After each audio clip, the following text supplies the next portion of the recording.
Là, c'était juste pour apporter des précisions sur des sorties d'autres frères du parti. Nous tenons également à préciser que, comme on l'a dit partout et comme le monsieur le maire Djibril Wade l'a dit partout, il reste et demeure un militant du Parti démocratique sénégalais. C'est un haut responsable qui a tout donné pour ce parti, qui a servi ce parti et qui va continuer également à servir ce parti.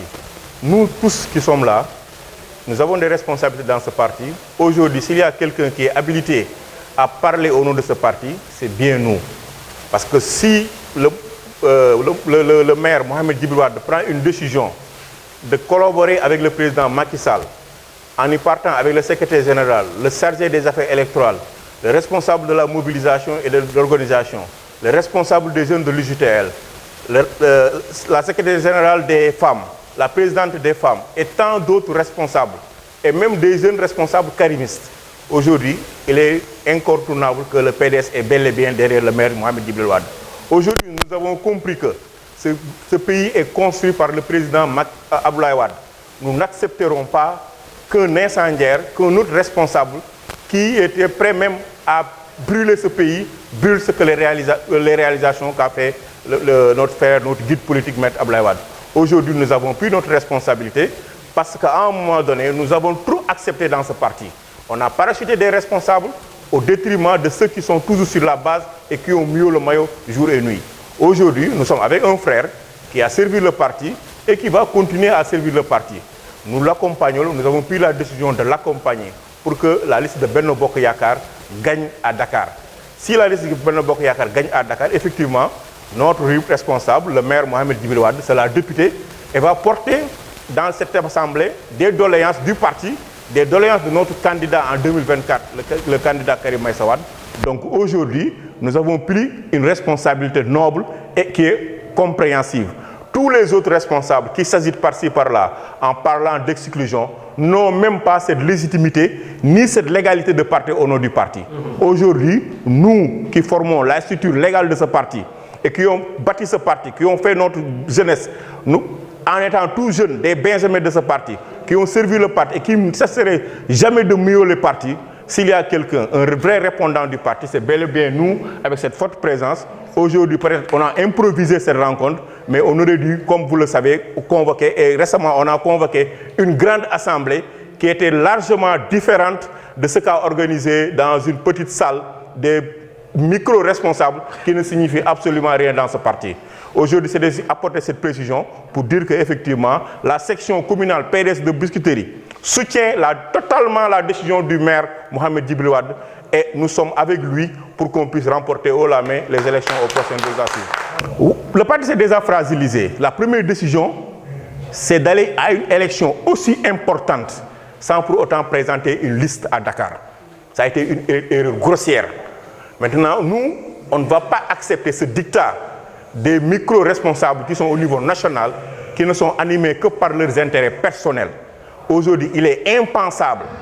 Nous, on est totalement en opposition de cette décision qui consiste à avoir une seule liste et se ranger derrière le Yewwi. C'est inacceptable, ce n'est pas même productif. Parce que rien que la base électorale de Dakar, qui sera reversée sur la liste nationale de Yewwi, va nous priver beaucoup de députés. Mais c'est des gens qui ne connaissent pas la politique, qui ne connaissent pas peut-être les réalités, qui ne connaissent pas que cette quotient électorale que le Wallou devrait récolter à Dakar allait nous servir sur la liste nationale. Mais ils sont méconnaissables de tout cela. C'est une erreur monumentale, une erreur grossière. Et aujourd'hui, c'est impensable. Parce que la politique également a ses règles et la politique également a une morale là-dessus. C'est la morale qui ne nous dicte pas de travailler quelqu'un qui ne respecte pas notre leader et qui a toujours tenu des discours incendiaires sur notre guide politique. L'idéal, aujourd'hui, et c'est ce que raisonne le maire Mohamed Djibril Wade, c'est tendre vers la réunification de cette famille libérale. Oublier les querelles qu'on a eu à avoir dans le passé. Construire ensemble pour que ce rêve qu'Abdoulaye Wade avait, qu'on puisse rester au pouvoir pendant 5 ans, c'est toujours possible avec la démarche qu'a entamée actuellement le maire Djibril Wade. Et nous avons la parfaite confiance qu'Inch'Allah, on va arriver à réussir pour instaurer demain que le PDS et sa famille libérale puissent rester au pouvoir pendant les 50 ans à venir. Aliou Niang conseil municipal PDS Biscuiterie fan yi taxaw passé dama am ñu ma dégg ñu génn ci réseaux sociaux yi am lu ñu wax mais yaakaar naa suñu waxee ba pare ban dégluwaat ko war nañu tiit PDS gi nii yi nga xamante ni mooy pur et dur dëkk ci biir commune bi di fi wuyoo yor yëf yi UJTL mu ngi nii secrétaire général adjoint mu ngi nii kii moom lañ dénk élection yi tey président des jeunes mu ngi nii président des femmes mu ngi nii tey ñi nga xamante ni nii ñoo yor mouvement karimiste yi ñu ngi nii kon lu ci des yor mobilisation bi tamit ñu ngi nii damay wax ne mën a waaxu xam fi ngay jëma ko gën gàkk-gàkk bi su dee tuuma saabu bi koy fóot yàgg la tudd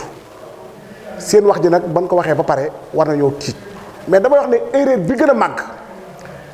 mooy bi nga xamante ni waa Wallu def na ko muy dem ànd ak Sonko jox ko seen bopp lu ko waral tey leer na ma ci leer yàlla ne loolu ba dutuñ ko fàtteeti man ba ma ko déggee laa ne première erreur loolu lañ def matut une semaine won nañ leen ko ndax soo xoolee commune Biscuiterie Doudou Wade bi Karim Wade génnee ba léegi ban xeex la defut Ndiouga Sakho ban xeex la defut Djib Wade mii lan la xeexut lan la financé wut Lamine Dia mi nga xamante ni tey këram gën ko doon réunion mboolem njabootam yëpp nem nañ leen ànd ak Djib Wade kon Djib Wade suy transhumé lan lay uti ndax dafay uti xaalis wala dafay uti ndomba tànk wala dafay uti dafa am rôle bu muy dem uti ci famille libérale boobu nga xamante ni ñu ngi koy wax boobu la bëgg a taxaw mu nekk challenge bi nga xamante ni moom moo koy dox te dina ko réussir yàggatut barki démb dama rus te waxoon naa leen ko dañu dem place l'Obélisque waa Wallu yi ànd ak Sonko dem mi nga xamante ni taal dëkk bi rek la bëgg ca loolu kenn ku ko nangul lu nuyoo ci sëy feeñoon na ci ngoro dañ ko fay mais kuy mag nga am dégg-dégg wala nga am xam-xam mooy Sonko mi su ko joxee réew mi ëllëg yàq na Sénégal ba war a Sarr demee andi nuyoo Ablaye Wade ñëpp dañoo kontaan di tàccu ba mu ca jógee mu ne maa ngi andi nuyoo Maysa Karim Wade ñëpp di ko yuuxoo ba Sonko moo ñëw di ko dalal est-ce que lii du gàcce ci ku bokk ci PDS kon yaakaar naa ni Mouhamadou Djibril Wade am na raison ci ñoom ca ba muy benn beneen saka ba tamit ndam li mu doon uti ci digganteem ak ñaari rakkam Macky Sall rakkam la Karim Wade rakkam la bi ñuy soog a daanu mobilisation bi daan am doomi Abdoulaye Wade yëpp di xeexle ñëppay roccee ko par ndànk ba mu jeex takk amatul doole ji ñu xeexe amatul moyen ñuy xeexe stratégie moo fi des stratégie boobu la Djibi Wade am ci dina ko réussir man a waxu xam fa mu jëm boo ko yem mais damay wax ne leen nan xaar tuuti ba arbitre bi soufflé nee nan fu ñu jaar danañ fa jaar ñi soo leen mayoon fukki jaam ak benn ak fukki milliards xalaatuñ ko ca yàggatul la 31 jotagut tey si tey kiñ jël fal ko lan la mos a defal Biscuiterie kan la mos a dimbale Biscuiterie lan la mos a mobiliser Biscuiterie lan la ko Biscuiterie di yaakaare dal nañ ci kaw Doudou Wade nag mi nga xamante ne nii lu nekk defal na leen ko lu nekk xeex na ko dal nañ ci kaw Ndiouga monsieur le maire moo leen dese waaye fii du dox li njaago yi naan bukkum pera li ci kanam raw li bët ñii nii taxaw de dañuy dalal xel